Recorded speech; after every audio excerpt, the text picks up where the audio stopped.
Bismillahirrahmanirrahim. Assalamualaikum warahmatullahi wabarakatuh. Sebelumnya perkenalkan, nama saya Famudianto Saputra dengan NIM 090306204071. Jadi saya akan menjelaskan mengenai tugas mata kuliah arsitektur dan organisasi komputer.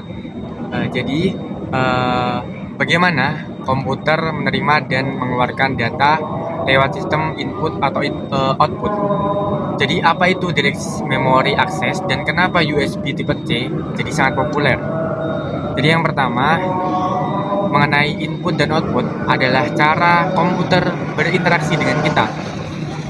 Ada 2 poin, input device, alat untuk memasukkan data ke komputer. Jadi contohnya keyboard, mouse, scanner, kamera, dan mikrofon. Jadi yang kedua, output device, yaitu alat untuk menampilkan hasil dan komputer. Jadi contohnya monitor, printer, speaker, dan proyektor. Jadi semua perangkat itu diatur oleh modul input-output yang menjadi penghubung antara CPU. Input-output, komputer tidak bisa menerima perintah atau menampilkan hasil. Jadi input untuk memasukkan data, output untuk menampilkan hasil. Jadi keduanya penghubung utama antara manusia dan komputer. Jadi poin yang pertama seperti itu. Selanjutnya kita bahas masuk ke poin kedua, yaitu kita bahas DMA atau Direct Memory Access. Biasanya CPU harus menangani setiap proses transfer data antara perangkat dan memori. Tapi ini juga bikin CPU sibuk dan lambat kalau datanya besar. Nah, DMA juga memungkinkan perangkat input atau output berkomunikasi langsung dengan memori tanpa harus lewat CPU.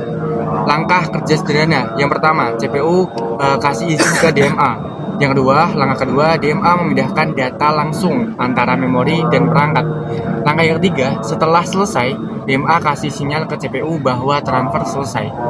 Dengan cara ini, CPU bisa fokus mengerjakan tugas lain, sementara proses transfer tetap berjalan cepat.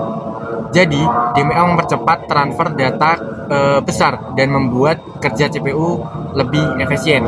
Masuk ke poin ketiga, yaitu kita membahas konektor paling populer yaitu USB dan tipe C.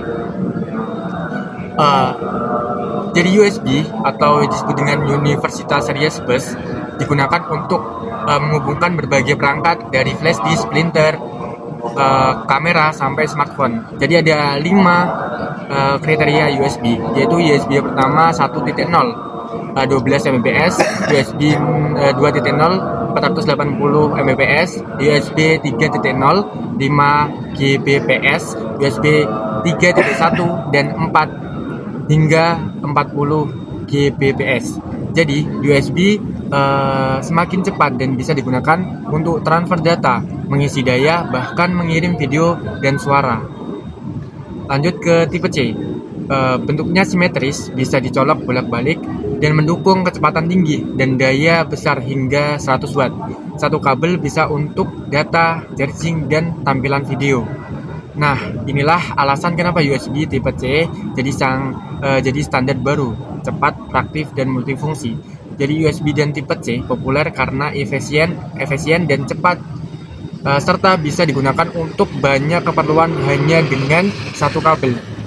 Jadi kesimpulannya, sistem input atau output memungkinkan komputer berinteraksi, DMA membuat transfer data lebih efisien, dan USB tipe C jadi simbol koneksi modern yang cepat dan seberguna.